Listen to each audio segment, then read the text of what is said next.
Ghana is planning to review its process for granting corporate tax exemptions to mining and oil companies as part of measures to eliminate fraud and boost revenues. According to the country's vice president, tax exemptions claimed by some resources companies are not transparent and in some cases not backed by record. He told a meeting of donors, tax and custom agencies in Accra that improper accounting of resources on the part of concessionaires is a major source of revenue loss.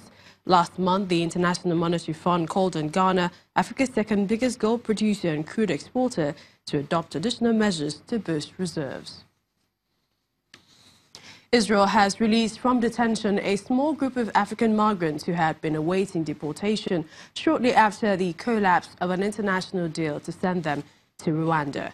Some 200 additional migrants are still being held at the Sahar Ronim Detention Center in southern Israel, awaiting possible deportation to Uganda. On Tuesday, Netanyahu cancelled an agreement with the UN Refugee Agency to relocate thousands of African migrants, bowing to right-wing at-home pressure to scrap the deal.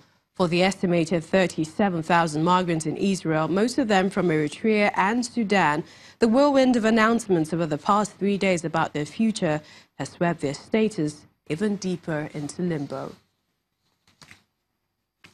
And to Guinea now, where thousands of women marched through the streets of Conakry in protest against police brutality. This comes amidst post-electoral tensions and fears that President Alpha Condé will extend his tenure to a third term. Guinean women marched through the streets of Conakry in protest, carrying pictures of young men who they say were killed by security forces.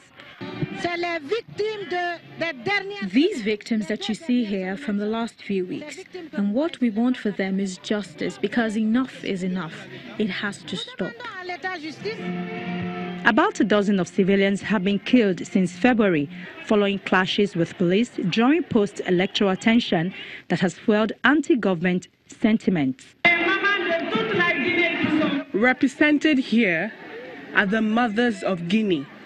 We give life, and we are tired of seeing our children killed in the streets like chicken by those who are supposed to protect them.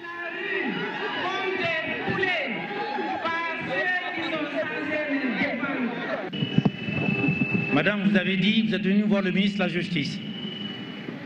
We need to overcome political differences in this country. Madame, you said you came to see the Minister of Justice. I have been nominated by a political clan, and I take responsibility for that. But as Minister of Justice, I am in this country, in my country, to apply the law to everyone, including to your supporters and to the people in the majority. Some of the opposition leaders whom you know can vouch for that. Certains dirigeants que vous connaissez dans l'opposition peuvent le témoigner. Aside protests against police brutality, many Guineans are also angry that the country's rich reserves of bauxite used to make aluminium and iron ore have done little to address constant power cuts, scarce jobs, and low public sector salaries.